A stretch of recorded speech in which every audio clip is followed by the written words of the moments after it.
All right, keep going, Pablo. Yeah, I mean, Omni-Man presents Oh, you like should an ultimate. start your this explanation over. Oh, well, I think that like the show, like one of the themes would be like the incompatibility between caring about somebody and the might makes right philosophy.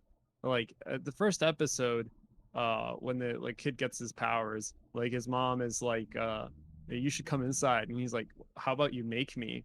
And then his mom is like, "Oh, does that make you feel like a tough guy? Does that make you feel like a strong person to say that? You know that I can't."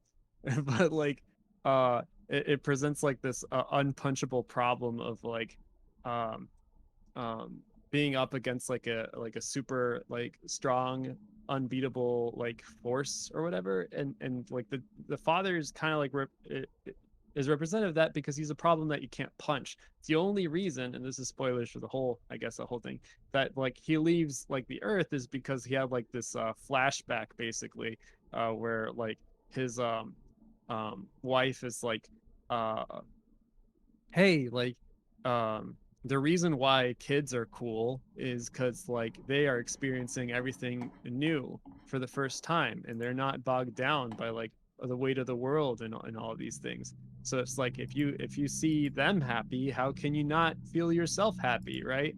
Like and he's like, yeah, but the background is that he's gonna live to be like 500 or 1,000 years old. And his thought was, well, if I live 1,000 years, what are humans to me, really? It's kind of like the Dr. Manhattan take on humanity, but in this case he's a basically a colonist, where uh he uses the fact that the Viltrumites have superior technology as a reason to slaughter uh, humans wholesale, or like, not that he like that he goes out of his way to kill people, but he kills people to make the point that their lives are like nothing to like like his child. Um, but ultimately, like he can't kill his kid if his like and his kid cares about the planet, and that is an incompatible like situation for him. That you know. Yeah, and I Yep. think he also hinted at that. I think earlier, like because he wanted Mark to get his powers like younger. So, and I think Mhm. like the whole intention was he was gonna raise him as if they were like these are ants to you, just like treat them like ants. But because he did not have powers, he was just a normal kid, so he grew up Yeah, he normal. kind of got older and had like his own more, I don't know, He, self-thought yeah, about things instead of just like doing what you're told. Which, yeah, that I never thought about it, but I guess that would make sense why Omni-Man wasn't happy about that. yeah. And then he also like, and he like refers to his wife as like his pet, which like if you get like a dog, like dogs don't live your entire life. Yeah. Yeah. So like it's very like yeah, I think that it illustrates the point that you were just going on Yeah. about, Pablo. And I think one thing that I found really interesting is once we know Omni-Man's like goal, like in the last episode, we can really see that throughout the whole season, like he's just been acting and putting on a show, like making it seem like he's the hero for mankind and stuff like that. But you can also just like through the whole last few episodes, you can just tell that like he has no remorse for like doing anything wrong to humans because he just sees them as like lesser. And the only time where he like deviates from that is when he decides not to kill Mark, his son, and it's kind of like a moment of weakness for him as a Viltrumite to like not do that. And he also like flees Earth after that. And then, Mark has the talk with I think his name's Alan the alien, played by Seth Rogen, who Mm-hmm. he's like, I've never heard of a Viltrumite like leaving a planet. Like, what the fuck? Like that sounds crazy. So it'll be interesting to see if that was like just like one moment of weakness and it won't happen again and he'll just like come back and like absolutely wreck Earth and Mark, and or if it's like Like something his cracking next inside of character them. arc. Yeah. Yeah. I Yeah, mean, that could the be. first season Plot character development. is like the perfect beginning for like the hero's journey.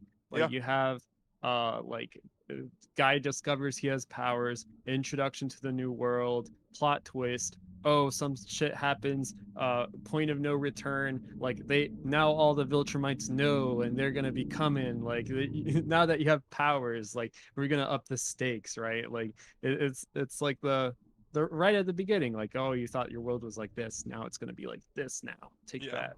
I wonder if Omni-Man will be like become an outcast from the Viltrumites because he didn't like complete his goal, and I that's think like I think not a good probably thing. I think probably, and I would not be surprised if he like has a character like redemption arc where he like is like I was wrong. But can he even be redeemed? He killed Right? so many people. Like he killed lots and lots of people. I loved the scene. Like this is just appreciating like the destruction. I love the scene when he went to that alien planet where they kept attacking New York City, but their time worked differently, so they kept like they came back every few days and they had better equipment. He Mhm. goes into their portal and like basically is a flying nuclear warhead that can just like destroy everything just by flying really fast. I don't know Mhm. if you remember that, but he was like flying Yeah. through their city and there was just like fiery like explosion around him. Just I mean, he probably killed like millions and millions of people. Yeah, he I basically mass genocided their civilization. Although, aren't they coming back? I think they teased that in the last episode. did they? Yeah, I know they The thing that, teased the Martians. like with Omni-Man, I think that that kind of showed that this is what Omni-Man is capable of if he's not holding back and he does not want to preserve like the planet at all. That he Yeah, literally has the option to just go around the Earth so quickly that he just nukes everything from his speed, or like alone.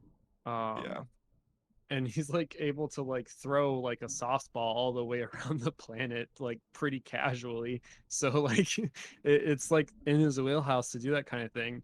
um um but like another thing I wanted to talk about, this is kind of a change of subject, is like how much like the show kind of is like trying to like break down these like assumptions that people have about like what superheroes would be like, uh through mostly I think like appealing to like the DC like animation type way of portraying stuff, um and then subverting like all these tropes, like when Mark goes down to like the aliens, that those like aliens that were coming, that were invading, he's like, oh, stop in the name of whatever, and immediately some person gets shot in their face and it's just like blood and gore and like ambulances and like medical stuff and like beeping monitors, and like it's all like the gruesome end, like a kind of like de romanticization of what is essentially war. yeah, Um and there's a lot of medical imagery like throughout the whole of the first season. It's like it's a lot of medical imagery.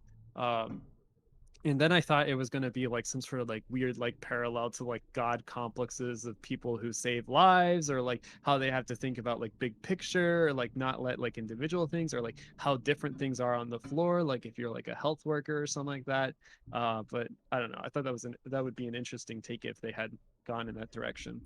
yeah, and I think it's interesting because like if you think about like a Superman like entity existing, like if he were to punch a regular human, he would just become Jello. Which I think that this show does that like basically no other superhero portrayal has done ever that I know I mean, of. I feel like this is very similar to like Watchmen and The Boys, or I need to like watch The with Boys, Homelander. but I am a oh, big you haven't Watchmen seen The fan. Boys? No. Okay.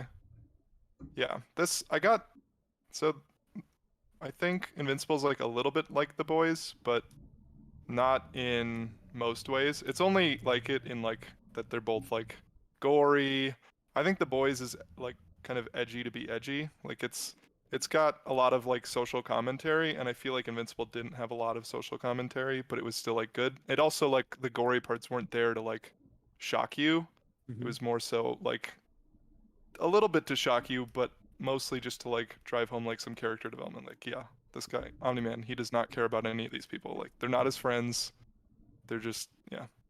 I feel like the Um, gore in Invincible is more subversive, because like with something live action you would expect, oh yeah, like it's realistic, it's gritty or whatever. But it was some things like animated and has like the bright colors that Invincible uses, like it kind of gives you like the impression that like, oh, this is gonna be like one of those like cartoon violence type things, like someone gets shot with a laser and they come out like smoking or something. But it's really like, oh, they got shot by a laser, they have an actual cauterized wound. Like, Yeah, definitely. Yeah, in The Boys, John, there is a character, Homelander, who is essentially, he's kind of a synonymous with Omni-Man. Like they kind of have the same roles in the beginning, where they're both seen as like God's gift to the world, as like these supermen like people.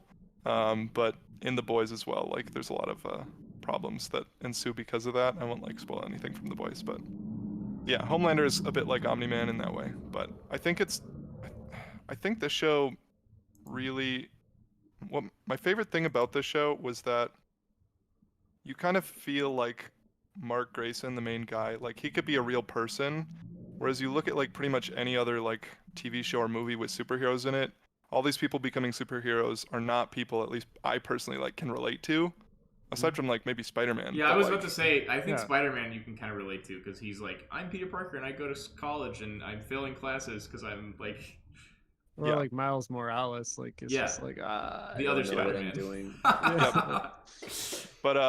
But Invincible adds on top of that, where like, what if Spider-Man's dad was Superman and he was not a good guy? Like it just, there's a lot of interesting dynamics in the show and just like stuff you like haven't thought about, I guess. Like at least I personally haven't thought about. I Yeah. really liked all of his like trying to handle his responsibilities, like being a superhero and being a kid. Like I feel like every superhero show with teenagers tries to do that, but this show like it seemed very real. Like it just seemed like kind of natural, the way Yeah. things happen. You're like, oh, of course he like had to just like leave his date for an hour to go save some people, and he came back and he didn't tell her because he's not trying to spoil that yet. I feel like the emerging popularity of shows like this, where it's like, the Homelander, he's like racist, narcissistic, sociopathic, like Superman. Oh, Omni-Man, he's like colonialist, like Nazi, might makes right Superman. Are all like these like kind of like plays on Superman, who's supposed to kind of be like the image of the United States and the American way, and like this reflection of like the military might and things like that.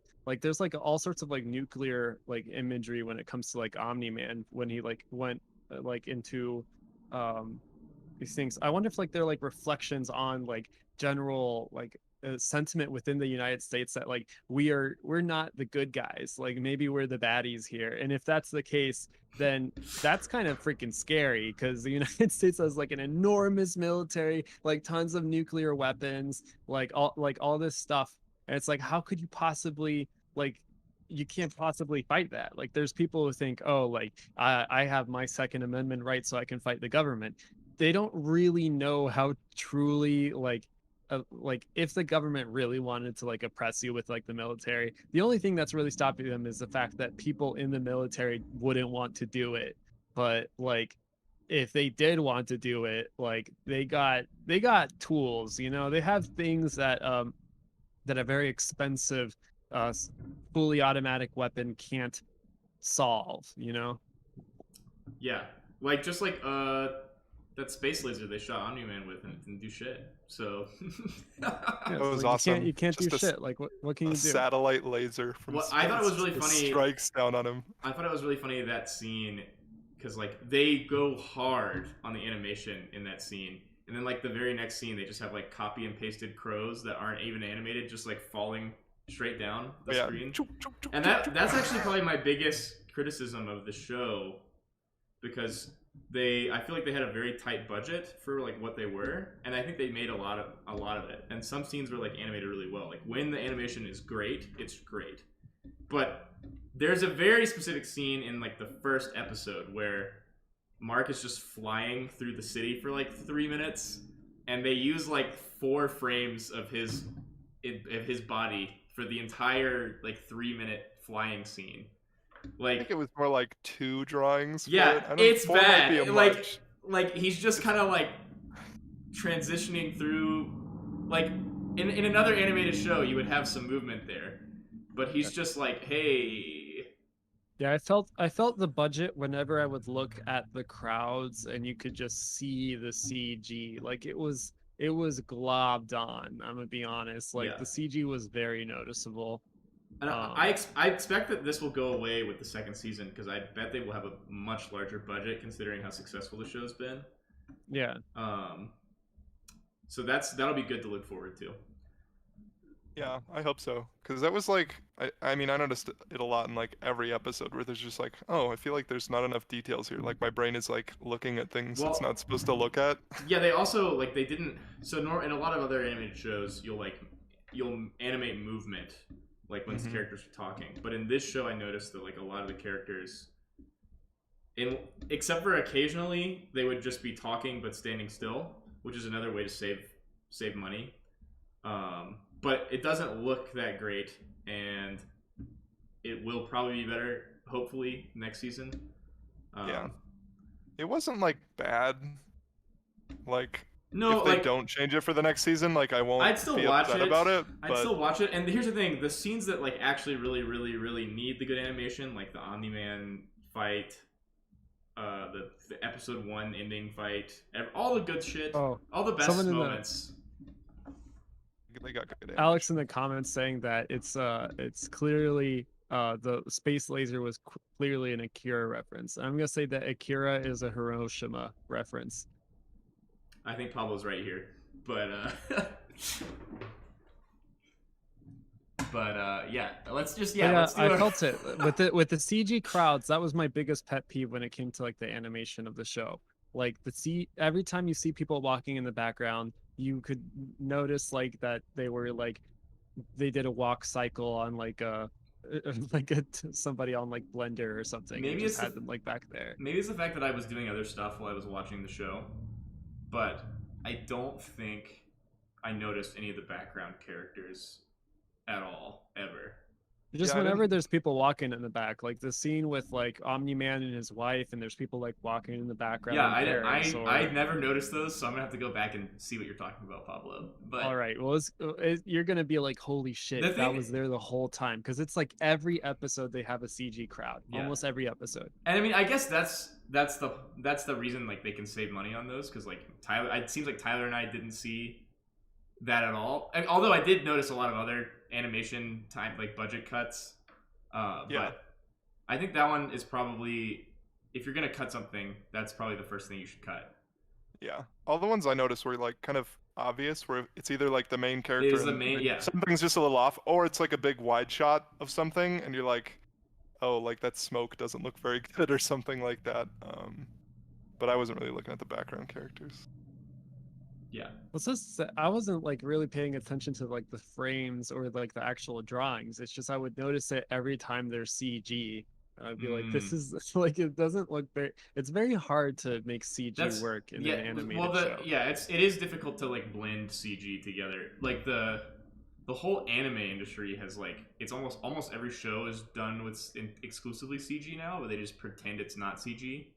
They like Mhm. have like really weird, fucked up like character models that just like look like they're 2D drawings. But like if you like were to like change the camera angle, like this character's chin would be like out to here or something. Um, yeah, but I think almost every modern anime show is done with CG, even if it looks like it's not. But a lot of American cartoons are not as advanced. I'm gonna be right now. Even though Invincible's great, the anime industry has a lot more art budget, I think, for a lot of their shows. Or just art talent. Like if you want to be an artist in the United States, it's probably exclusively relegated to people who are like within like the middle to upper middle class or something like that, who can go to like an art college, build a resume, get the skills, not have to like be like working jobs like in the meantime or Yeah, things like that. Like you get underpaid in both Japan and America for animation. Animation is not a very lucrative field considering how hard you have to work for an individual scene. yeah, and so I guess like it's usually there are more opportunities in places where there's like a lower cost of living or something. I'm not sure what the case with Japan is, but I feel like they have a more subsidized education system, I assume. Well, it's mostly just about the it's I think it's mostly just about the budgets they assign to individual scenes. Like if you look at like the standout scenes in Invincible, all those animation sequences are great, and there's nothing wrong with them. But yeah, I agree. Alex in the chat says JoJo does the CGI the best, no contest. Yeah, everything in there looks like it's not CG, so I agree.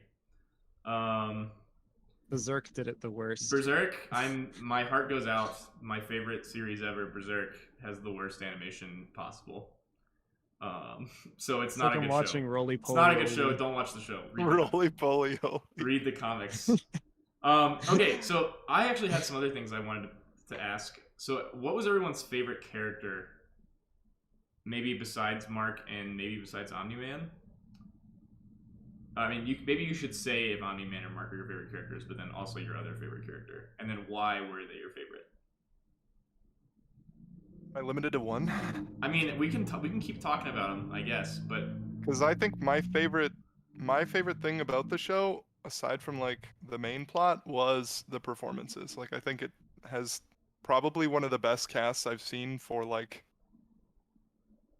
I'm trying to think of a TV show that has a better cast, but like there was so much talent in the show. Yeah. Like that's where I think the animation budget went. They definitely had some needed sick to hook voice actors. Like even just like Omni-Man and Mark, they had great voice actors for both of those characters, and like they're in every episode, so it makes sense. Have you guys looked at the cast list? My favorite guy was the dude in the tie. Cecil? No, the other dude in the tie. The guy who worked for Cecil. Oh yeah, I forget his name, but like the agent. Yep.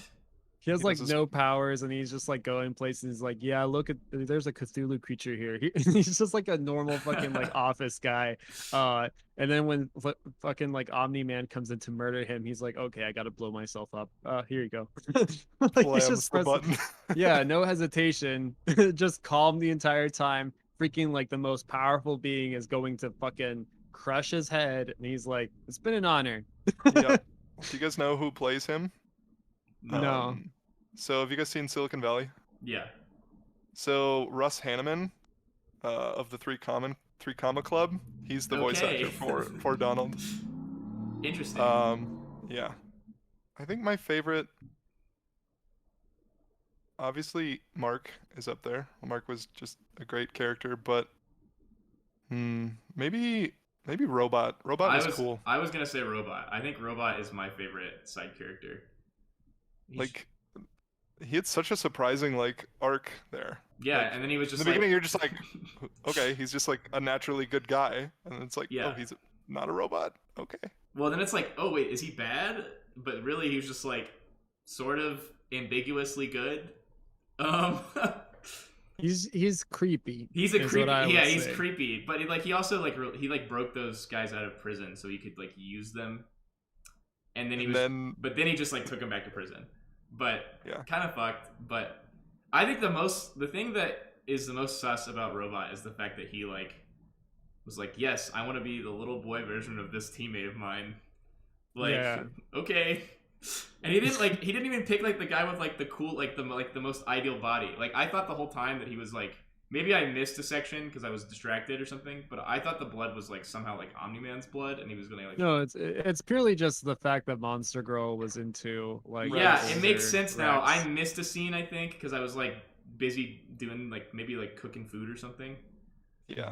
And I didn't realize where the blood came from, and I was like, he's cloning someone. Must be Omni-Man. Like he like reached over to like grab him, like touch him on the shoulder or something, and then like Rex was just like, ow, what the fuck? And he's like, sorry, I must have pinched you or pinched a nerve or something. And then he like reveals that he has blood, and it's just like, what the fuck? I think they're forget my robotic programming. Yeah. Also, Monster Girl being the anime meme, which is I'm actually a 3,000-year-old dragon, but I'm a little girl. But she was just like a 24-year-old woman or something. Yeah. Yeah. Can we stop doing this in media? I'm over it. Well, here's the thing: they That's don't a whole like can of worms. objectify Monster Girl. They don't like do the freaking like fan servicey like creepy shit. Like, my question is, if she doesn't use her powers, would she age normally, or is she just gonna forever get younger and younger? I would assume that she would probably age normally, because I think that she probably had to age back down to where she was. Maybe I'm very wrong. I guess if she, like, depending on when she got her powers, she might have just continuously been aging down from like 16 or something, but actually been alive for 24 years. I don't know. Yeah. I did like Monster Girl though. I thought she had a cool power. Big goblin boy. I just feel like I played so much RuneScape that I have a hard time taking goblins very seriously. You know, if a goblin shows up, I'm like, that's gonna be killed in like 2 hits. Like, you can't have a strong goblin. Yeah. Who's your least favorite character? I didn't really like. I feel like I liked most of the characters, but I feel like I didn't really like a lot of. I didn't really like Rexplode very much. Yeah. Rex. I mean, you're not really supposed to like him. Yeah, the whole first 2 episodes, he's like the biggest douchebag in the world by design. But I just didn't really enjoy it. I didn't really. D.A. Sinclair. Yeah, I didn't. He's played by Ezra Miller, who's the Flash in the DC universe. He's like he nailed like the ultimate like STEM lord, like pretentious, like creepy creep like thing like going on pretty well. Like, he's like, you are all fools beneath me. Yeah, the whole like. You look like an alpha male. That whole arc is like so. It was so weird because it's just like so fucked, and I feel like the entire world did nothing to react to that. Like they just come back. They just come back from the university weekend. They're like, "How was the trip?" And it's like, like a bunch of people died. Like, like including like my best friend, and like my lover was murdered. Yeah, his friend was just like, "Yeah, my lover got turned into a robot. Sucks to suck." Like there was no like. He wasn't even like really that sad about it. He was just like, should have expected it. Like, it's emotional whiplash. There weren't enough like consequences for the heroes, I think. But like what ends up being fucked is that later the freaking robot people come back to try to stop like Omni-Man, and they're like, oh, Cecil put D.A. Sinclair on the payroll, the guy who fucking traumatized me and my friend. I'm fine with this. You know? Do you want some more therapy scenes, John? You want to see some therapy sessions going on? I mean, probably. I don't know. I don't even. Why doesn't Mark have a fucking therapist after he had his face smashed through a running bus and his body was used to like smash like and crush the bodies of women and children? Because and he is invincible. You know. Yeah. More invincible than that bus. I'll show you the value of their lives. That is the reverse of the Spider-Man 2 scene where he stops the train. Like, Yep. So Sinclair, I kind of liked him just because he was like stone cold bad guy. Like he was just like one-dimensional. It was just kind of like fun to throw a character like that in the show where like everybody has everybody's character development is really good, and so then you just have like a chaotic evil. I mean, I liked the character, but I was also just like, I don't understand his friend's reaction. I forget his friend's name, but his friend's reaction to the fact that like tons of people died, his lover died. He's just like, well, guess that sucks. You're cool though. You're a superhero. Like, yeah, it's like, what the fuck? Like, oh my god, I thought that he was gonna blame Mark a lot more because that's what it was like, expecting. If you had only listened to me and my concerns, then my love interest in this story, and I feel like they like really like baited the fact that he was gay because like it was very like a baity because like nothing ever like comes out of it because they kill the only other dude that like that guy has like a relationship with, and then he doesn't even have any fallout from it. He's just like fine with it, and he doesn't blame his friend for not taking him seriously and like belittling his concerns about the dude who's like, and his shit like cuts out and then the phone doesn't answer because he's too busy thinking about like his girlfriend who he was being shitty to since like forever. And then like he like, I don't know. And his friend almost got turned into one of those too. Yeah. So he was like hooked up to the dang thing, and he was gonna have like his arm freaking cut off or Well, he whatever, and already he's yeah just he said fine. he He's got like, like cut already, right? yeah, But it just yeah. he just shrugs it right off. I don't Yeah, know. he's Yeah. just like, I guess I'm fine with Mark ignoring me and having near lethal consequences for me personally, and I will never like the mind of a person that I fell in love with is forever altered. Many people died. I had to witness this gruesome like torture dungeon. Like he's just over it. He's then becomes his freaking relationship counselor and like the typical like just returning him to the cliche gay best friend type role, uh, which I thought was ridiculous. Yep. It was time for the story to keep going. There was no time for some drama or for some consoling. Yeah. Gay best friend is a prop. Like we're gonna make that very clear to you that we made him a prop.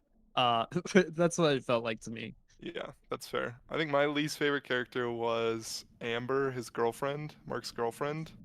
I think it was really dumb that she apparently knew Yeah, that but he didn't was a say superhero anything. the whole time, but like the way she acted was in no way like how you would act if you knew they were a superhero the whole time. Yeah, You're because just she would like, have been it's because fine. you lied to me. It's like It's like, yes, to that's what save you're hung up lives. about is that he's lying about his identity. And she's like, yeah. It's like, oh, okay, well, Well, that's stupid. yeah, well, this Well, could have I happened don't think like 3 weeks I, ago when you found out. Like, I don't think that she was pissed that he was lying about her identity. Sometimes I think that she was just like, you keep on making the promise that you'll be here and not fulfilling your promise. Like, True. if you have to go and save people all the time, like don't give the impression that you're going to be places on time constantly and then thinking that just because you can make up for it that it's fine. You can have a bunch of responsibilities and that keeps you busy all the time, but it could just be true that you don't have the time to have a relationship with another person, because if you try to make something work that won't work, you're going to be shitty to them. It's this like is dating somebody who gets like a job and a bunch of other stuff and then they're too busy so. really I think the because they're problem with ambitious. Pablo is the way that you just said that works perfectly, but the metaphor of Amber does not work perfectly because like it's like a contrived.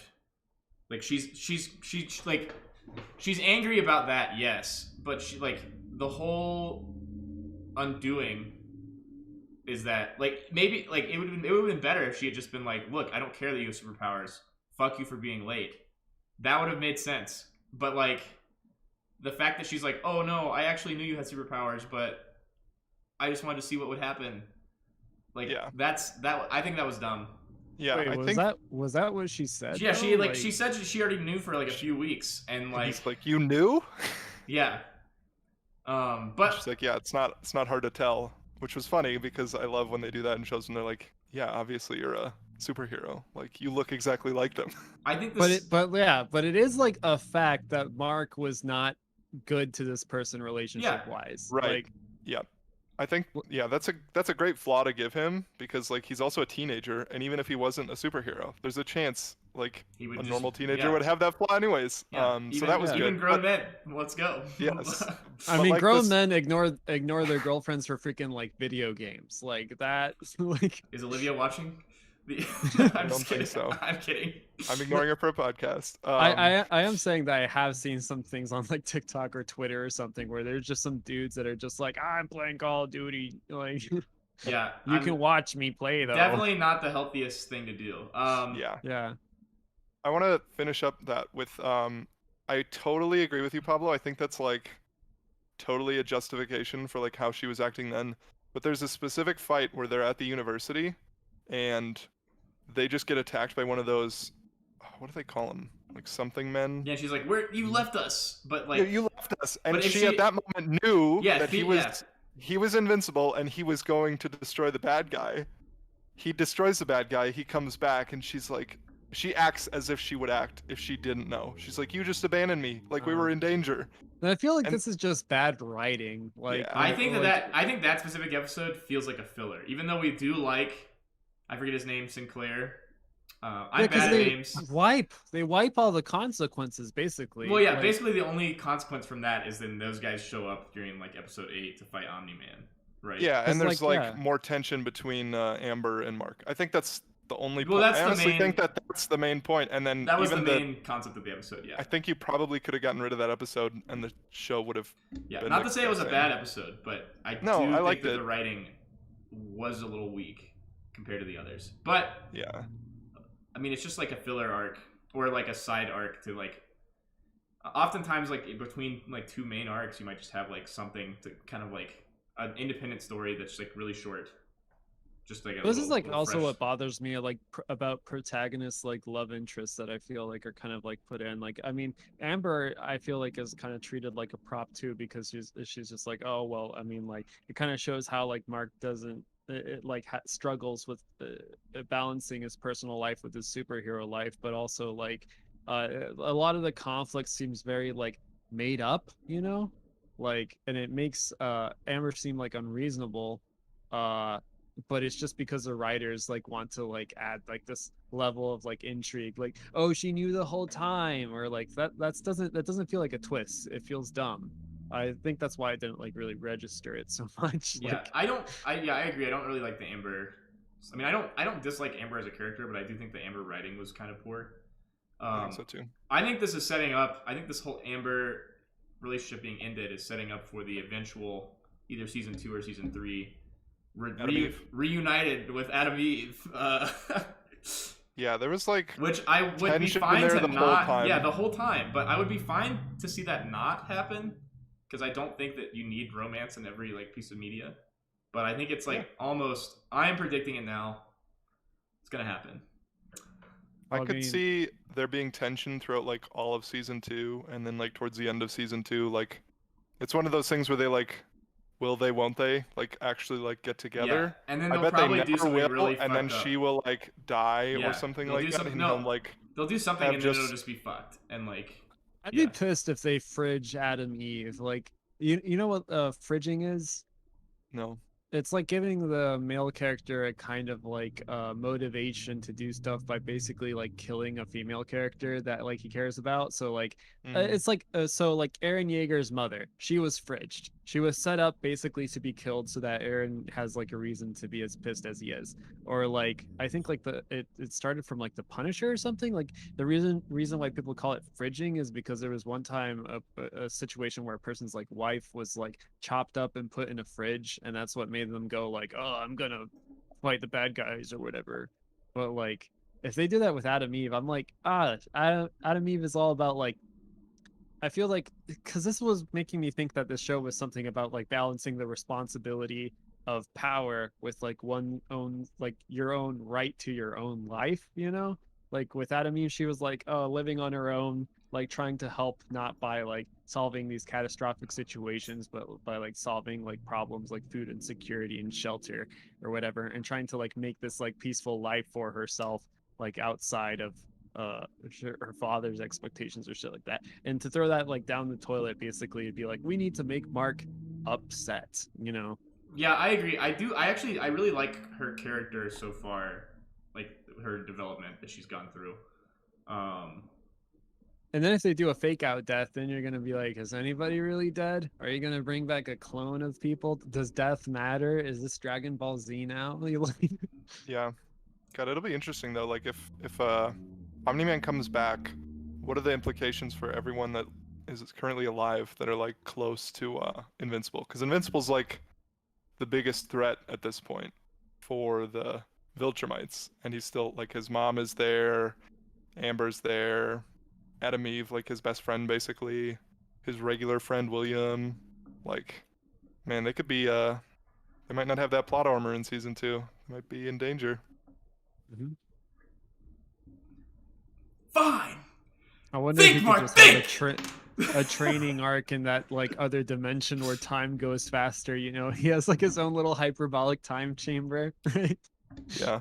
I loved how much time they spent on Mark learning how to fly. I feel like that's never something you see people like learn how to do in shows. Yeah, and I think And that's it was a like good 3 thing. episodes where he like sucked at it. I'm glad that he sucked at everything right away, because it would have felt cheap if he had like just suddenly one day woke up and was like, I am Omni-Man 2. Because even now he's not as strong as Omni-Man. No. He's like a poor... But also he's only half Viltrumite.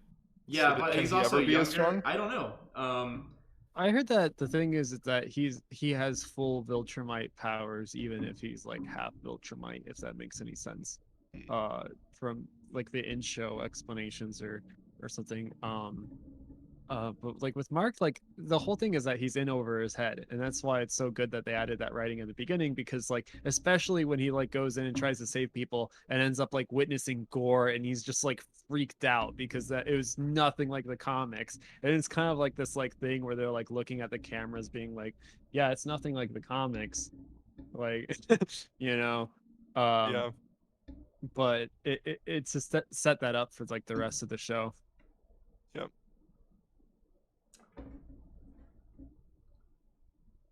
All right. I don't know if I have much to say left about Invincible. I think it's great. Stop me if you guys have anything else to say about it. I'm sure stuff will come up. If somehow you made it to this part of the episode and you haven't watched Invincible, I don't know who you are, you psychopath. But I would still recommend maybe watching it because it is a good show, and we didn't really cover all the entire plot or anything. We only really discussed a few moments. There's still a lot of content that we did not cover. Oh, I just Wait, remembered there's something. stream still up? Yeah, the stream's still up. Why? Oh, okay.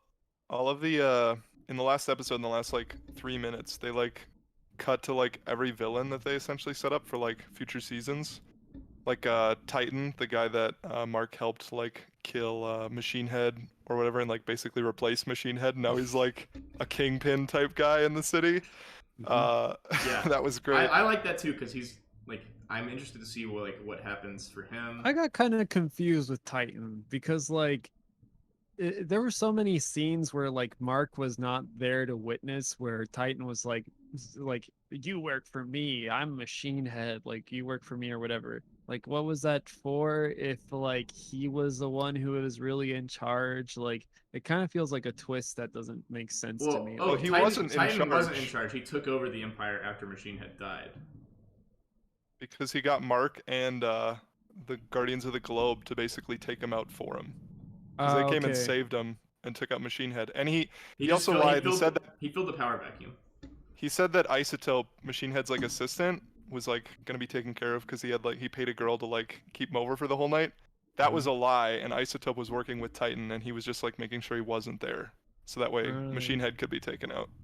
Yeah. And the last scene, I'm surprised Machine Head didn't see him coming, because like they gave him like a real hard thing to write around, which is that he has like an ultimate mind capable of like predicting like every possible situation that could happen. It's like how do you write around that? They didn't really explain that very well. They're just suspension of disbelief. Here he is.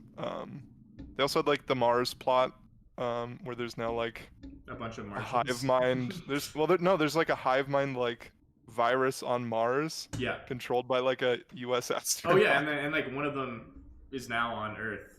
Yeah. And I think all of the Martians will probably be wiped out. If not, I'm sure a few will survive and like make it to Earth or something, but like they looked absolutely destroyed. Yeah. Mark kind of like fucked up because he was like, I'm here to save the US people. Mars can get fucked.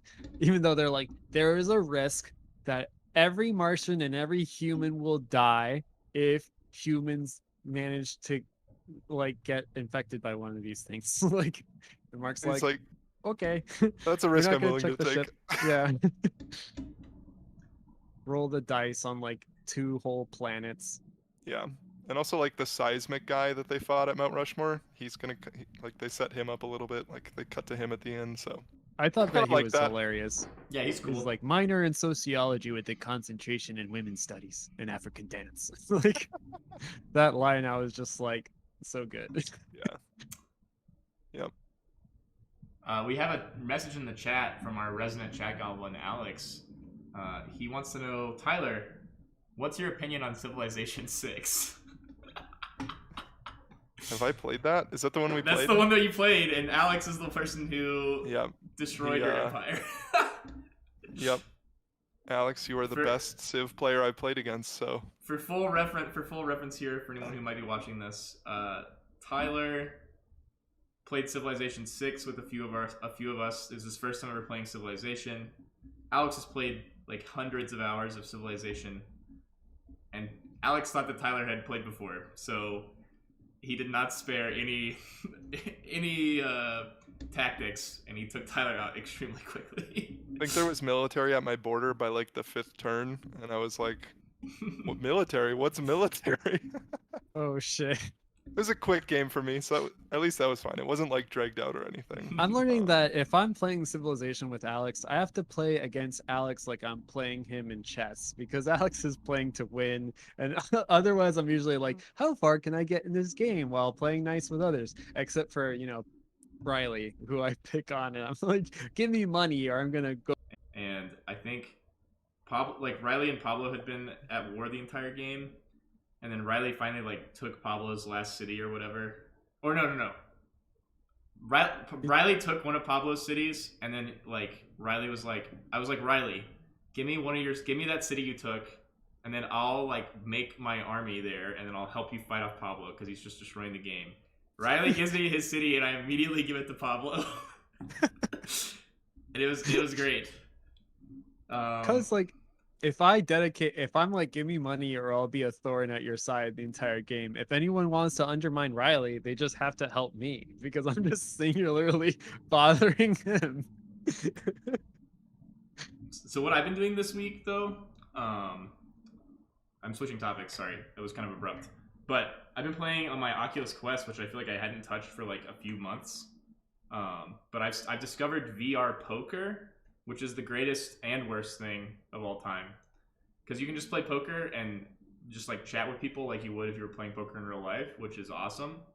Mm-hmm. The problem is the VR Poker Stars is the only, like, it's the poker app in VR, but they have all these props, which are fun to like mess around with if you're like waiting on someone's turn. But the problem is like a very large amount of people who play this game are just constantly fucking with the props and not playing poker.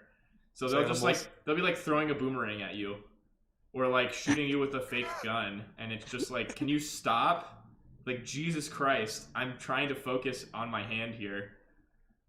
That's their strategy. But so like, I like playing poker a lot, and like I don't really love playing like online poker normally, because you're playing with like strangers and like they're not talking, and you're just like playing the game. That's not that fun. But this solves that problem, because I'm like chatting. Like you play a game of poker with this like 8 strangers in VR. You can like see them move, and then they will also talk to you. It's great. I love it. What do you talk about? Is it just like various banter all things the time? I mean, I feel like there's always, everyone who's in VR, there's always like pretty frequently they're like, oh yeah, I've got this new VR thing, I got a new headset or whatever, or like I'm thinking about buying one of those like vests that like makes you feel things if you get shot or something. Like people in VR are constantly chat. Like this is a constant conversation in VR chat as well. People are always like, "Oh yeah, I just got this new headset. It's better than my old headset." And then other than that, people will just talk about random shit. But I feel like it's probably like a 10% of the time a VR conversation is about some like random new VR hardware that someone's got. Maybe that's just my dumb inexperience with things. Can you back me up on this, Pablo? I mean, when I get on VR chat, usually like I'm either doing like language practice, and I end up talking to people like about like what things are like in the United States. The conversations lately have been well, lately it's more like things are turning back to normal, but like not like before that was like, this is how fucked things are here. Like you don't understand like how bad it is, or I would have to like explain all that. That would usually be the conversation starters, because I just like talking to people who are like very far away or like in completely different places. Yeah. And other times like there was this like one game where like, I don't know, I think like people really open up when they think like when they're like having a conversation with like normal regular people. And I mean, I go on VR chat to like play instruments and things like that. Like my whole setup here is like I just like plucked the guitar strings over there. It's like hooked up to my computer. And I would learn a lot about people's like music tastes and preferences and things like that. Like I learned about and especially if it's like stuff that's either in Spanish or French, because I want to listen to more things in those languages. And so I would get like recommendations on different artists. But recently some guy recommended me like a lot of like classical, like American type, like non-stadium country. Like Matt Mason, Stan Rogers, like Frank Turner, things like that. But yeah, that's what I use VR for. Yeah. Since I play desktop, I never mention my setup because it's like, yeah, I don't have But you VR. always hear, like, I feel like every lobby you're in, you're gonna pass at least someone who's like, oh yes, I just got the new HTC, whatever, or like, Yeah. which is fine. I like those conversations too, but I'm just. But the thing is, their HTC ain't shit because they can't play the guitar while they're on it. They That's gotta not use the always remotes true. for their That guy hands. who was the guy who was like playing last night, not that last night, earlier this week, Pablo and I went to an open mic night in VR chat together. I am thinking about trying to do stand-up comedy on those. Not that I've ever done stand-up comedy, but I think that might be a fun thing to do and get my confidence boosts up so I can actually go do real stand-up comedy one day. Yeah, it's a great way to get over like crowd anxiety and things like that, because if you have like a simulated crowd of people who are actually watching but like their bodies are like virtual, then it gives you like a little middle ground between completely simulated crowd and real and crowd. also like if you go to like a stand-up comedy, depending on where you're going, like sometimes you might be like the center of attention, or you might just like kind of exist and people will just be talking and then maybe paying attention to you. Whereas VR chat is always like that. People are always maybe paying attention to you, but they also might just be like having a side conversation, which I'm fine with. I don't need to be the center of attention in like a VR thing, but I would like to maybe do some joke tryouts. I think it'd be fun. I want to figure out how to safely stream VR chat. I don't know if that's actually really easy to do, since it's just so unpredictable in nature. Because at any point, someone could just like say the N-word or something, and then you're just like, "Well, how do I my stream?" Like you need like an editor with we need a kill with switch. a delay. Yeah, you can do delays, and I could like wire up like a button to just like auto mute something. Mute for like auto mute and like big red cut button. Turn off my police body camera for for like 30 seconds.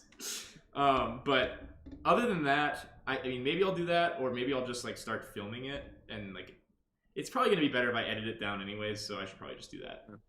Like we're experiencing technical difficulties. Like yeah, it probably would just be better for me to like record it and then edit it down, but that takes a lot of effort, which is why I'm hesitant to do it, because I'm already so busy in general. Well, you could have the button to be like, this situation might need editing. Ooh, like maybe I should just press the button to like remind myself of things that I should keep in.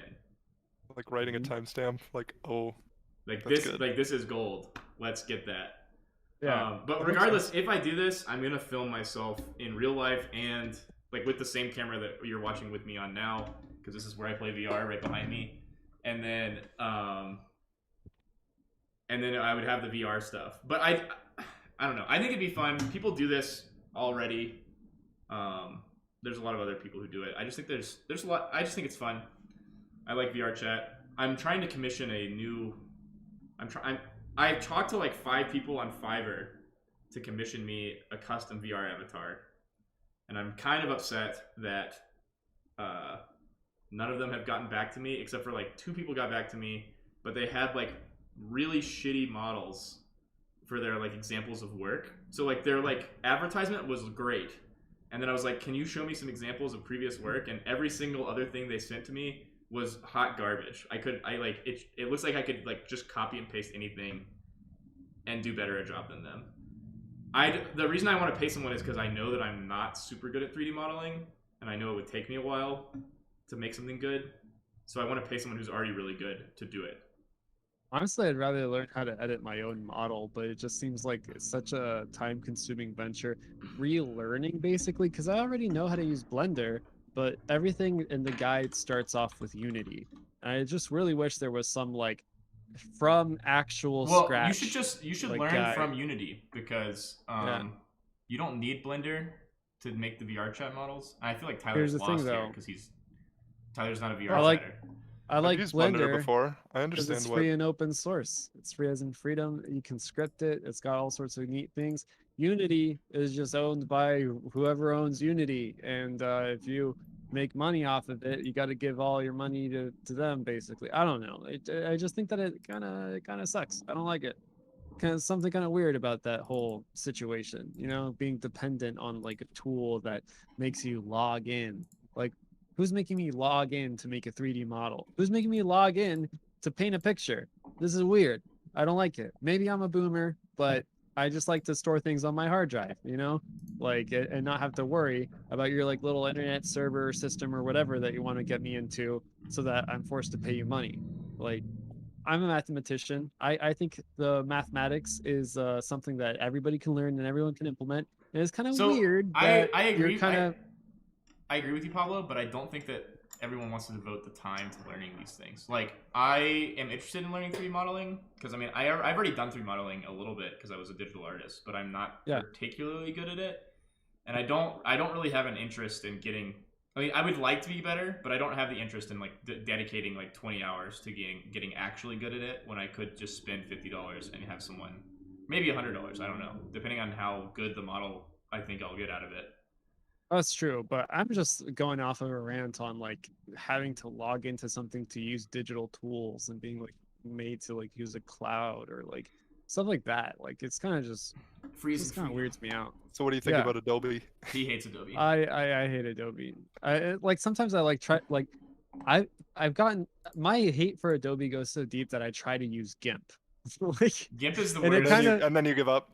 I mean, GIMP is it the kind of worst. worked out for making pixel art. Like when I would make some video games that had that in it, and the pixel art wasn't that bad. But GIMP is more of a photo type editing type thing. Like it has like scripts that you can download. But anything that GIMP can do, I feel like Image.js can do better. Um, but yeah. Or am Okay, I thinking of Image Magic? There we go. That's like the software that people use in the meta. sciences to concatenate like certain kinds of edits on Is so I think I did a really software. good job I mean pictures. with MetaHuman Creator. I'm really upset. I was trying to export this to VR chat. Apparently, it's not possible right at the moment because it's only on an Unreal Engine thing. But Wow. this is an Unreal Engine thing called MetaHuman Creator, and it uses like AI to like make people. And so this is what I did. I signed up for the beta for this just because I was curious, and they were like, "You're in!" Like 3 hours after I applied. So if you want to try and use this, just send like Epic an email and be like, "Hey, can I get the MetaHuman Creator?" But I feel like this looks very much like me, and I was trying to export that into VR chat, but it's not possible because of proprietary bullshit. Yeah, what I would do is just I would like zoom out and take like a screenshot of the front and side views and then try to approximate that roughly like in Blender. Uh because you can like upload images and things like that in order to like copy the rough shape of it. You'd have a low poly John, but it'd be a John, you know? For you audio only listeners, maybe I'll upload a screenshot of MetaHuman Creator to the description. That way you can see what the model I'm showing looks like. I feel like the mustache could be bushier. They don't have a setting for that, so I agree that this is the thickest mustache you can get without having an actual beard. But this is a brand new thing. It just came out like a week ago, so I feel like there's a lot of progress to be made. I think that's a thing that needs to work. Like, I think that's a thing that needs more work in general for VR. Like the ease of access of just getting like an avatar creator. Like, because currently, if you want to make a VR chat avatar, you have to do Unity. You have to do complicated things in Unity to do that. Whereas like Oculus currently has like their own like Oculus avatar thing, which is actually really good. And my Oculus avatar looks a lot like me too, but it's more cartoony, and I actually like it a lot. But you can't export that either. I think that we need like a universal. This is just like the avatar thing, and you can upload it to anything because the average That'd be person, so hard though. the average, well, no, but like it already exists. Like people, like imagine, like people make Bitmojis, people make Miis on the Wii. Like we need, Oh yeah, but we need that. that's like a We need that, but for VR. And Oculus already has that on their headsets, but you can only use it with a few apps. You can use it you can use it with the poker app that I play, but you can't use it with like anything else. So it's kind of pointless to have. But if I could export that into VR chat, it would be great. Too bad I can't.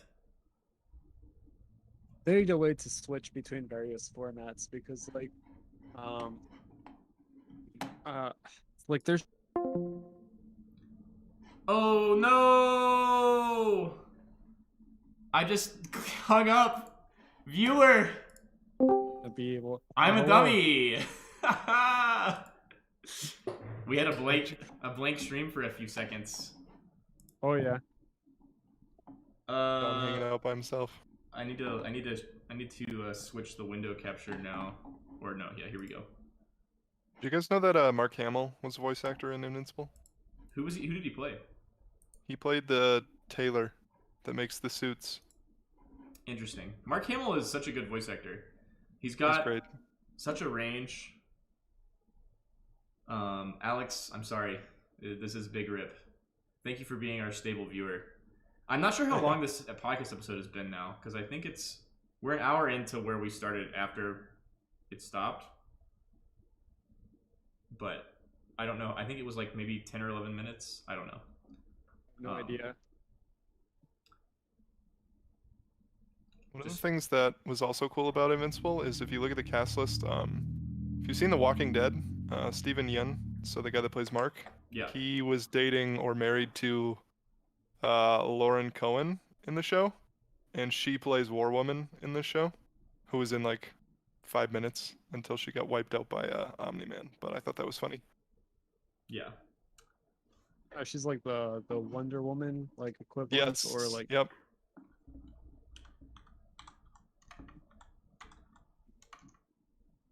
So Tyler. Oh yeah. Go ahead. Sorry, Alex was talking about like couldn't the Mahler twins pretty much revive the Justice League or whatever? And it's like, yeah, they could do that, and that would be like low stakes death. But like they do this weird kind of like mindfuck thing with like the cloning with the Mahlers, where it's like it's not really your consciousness transferring. It's just like Yeah, the original you is dead or whatever. Yeah. Actually, I don't think they could, because you have to. I think the only reason they were able to do that for the immortal is because he is immortal, right? Mhm. So they just copied his brain to the other brain, right? But or did they just like stitch his head on? I don't even remember.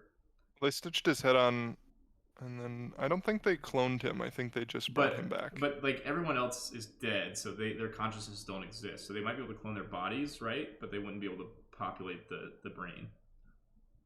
Oh yeah. They have to do the brain transfer thing.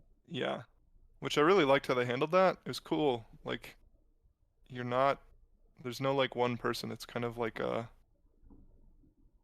when you get cloned into another body, like that's the exact same point that your clone knows up, like your clone's history is up to that point too. Like you share the same memories basically, but at that point you're now like different people.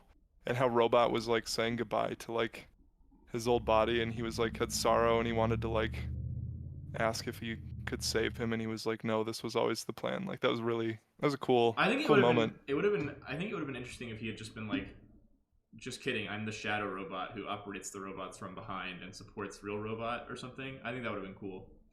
But then you have like the weird, like the fake robot is jealous of real robot or whatever. So True. I love how the twins handle that, and they're just like, neither of us knows which one is the real clone. Creates And too that's much the only way to problems. really do it. Yeah. If one knows, like, yeah, you get same theme, duplicate. She just absolutely gets gruesomely killed every episode with her like duplicates. Like she's still alive, but like thousands of her are dead. Yeah, Like, I thought it was questionable how she made the Guardians of the Globe. I don't think that's a very good power compared to some of the other ones. I mean, it was kind of like a ragtag team of like whoever's left when it came to like the Guardians of the Globe. Like, what were they like before the Guardians got killed? They were a bunch of teenagers, basically. They were like the Teen Titans. They were the Teen Titans, but like the budget Teen Titans. Yeah, budget With the Teen exception of Titans. Adam Eve and Robot were rad. Yeah, they had actual powers. There were the people with actual powers. Rex just like, I can make things explode, but otherwise I'm still a frail human. Like, Yeah, uh, yeah. I wonder what the origin of powers is like in the Invincible universe. Like why there are Do you think they're gonna? superheroes. I don't think they're gonna explore that, but they could.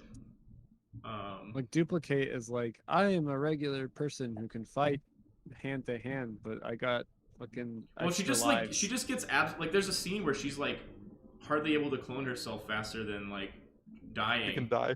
And like, do those clones have independent thought, or are they just like one entity with her? I don't know.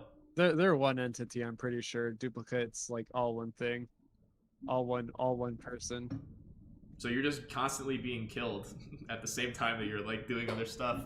That must take some mental strength. Duplicate is low key a struggler. She has I to wonder feel if it she's too, like right? pain from like Naruto. Like imagine like just like if she You will sends know her pain. her duplicate to go do something, like will she retain that information like across a distance, or like uh that would be a cool thing to explore, right? Duplicate could be more interesting as like a Cecil type character. I think the answer has to be yes, because in the scene where Rexplode is cheating on Adam Eve with the shower multiple threesome. duplicates, Yeah. hopefully Duplicate is feeling something, otherwise what's the point of that scene? I know it's just Yeah. a joke, but I thought there's just funny implications of that. Yeah. Man. I think that also is like that scene also illustrates another thing that I like about Invincible, just because I feel like it's not afraid to just be like, we're in a superhero world, but these people with superpowers are not actually heroes. They're just people, and they all have flaws. Every single one of them. They all suck. Yep. In some way, everyone sucks. They like Mark has flaws, but he doesn't like suck as a human. But like, they're not Superman. Superman has a contrived weakness of, oh god, kryptonite, and that's really the only thing that Superman ever worries about. Otherwise, he's like, my values are the American way and humanity, and I'm pretty much all powerful. So Yeah. fuck you. Well, I think I'm out of content. All right. That's out of the bag. Let's talk about Risk of Rain. Good game. I don't think that's very relevant. If anyone likes to talk about Risk of Rain, we have a separate section of videos on this channel on YouTube where I have streamed Risk of Rain, the God Run. Go watch it. Otherwise, you can safely ignore it and you're missing nothing. And also, you should definitely skip through that video. You shouldn't watch the whole thing. It's not worth watching the whole thing. But it was broken. Anyways, Tyler, thanks for coming on. We'll have to have you on some other time to talk about more Tyler-specific things instead of just Invincible. Sure. Thanks for having me. Welcome to the universe. You are now in the halls with people like Alex, people like Pam, people like Duncan, all of our regulars. Legends. Yeah, absolute legends, everyone. And then I think we have another episode planned. Do we want to go ahead and schedule that now? I guess we don't have an exact date. We're gonna try and start using the actual live stream, like notification feature, so people know when to tune in ahead of time. Because right now we're just kind of going live. So watch out for us on YouTube. I am not promising you, but hopefully the next time I will try and give you like a day or two notice of like what day we're going live. Based on if you're subscribed. But yeah, thanks for listening, guys. As always, if you want to communicate with us, we now have a Discord that I will be linking in the video that you can join if you want to like ask us questions. And then we also have an email, intothezeitgeist@gmail.com. And then Tyler, do you have anything you want to plug? I don't really think you do, but he doesn't. No. He shook his head. I mean, But Hey, vaccines are out there. oh yes, Go get a vaccine. everyone Get vaccinated. If you're not vaccinated or you're not planning on getting vaccinated, I want you to unsubscribe. So, just kidding. Is Pablo an anti-vaxxer? No. If anyone has listened to this show before, Pablo is obviously not an anti-vaxxer. Lost connection. Pablo It's loves whatever the the vaccines. opposite of it is. I love the vaccines. Pablo stands for the vaccines. I get my. But yes, you should get vaccinated if you have not. Is that a good plug or is that a bad plug? Pfizer gang. Vaccine man. That would be my character if I was an Invincible. Vaccine man? That's Vaccine too long. man. Vax man. Vax man. That's what you got. Vaxxer. What's your power? Instant immunity. I use needles. You can to summon needles. I can summon To do whatever you want. and then I use them to inject vaccines to people. And steroids in myself. No, I'm just kidding. And he gets addicted to heroin. Don't share needles. That would be like a weird subplot. Like the guy with needles, he like gets AIDS and then he like accidentally causes a pandemic. I don't know. It would be bad. That would be a weird subplot. I should cut that out of the episode. Too late. It's live. Anyways, thanks for listening, guys. Episode 15 is over. Thanks for being on, Tyler, and we'll see you guys either next week or maybe 2 weeks from now. Bye.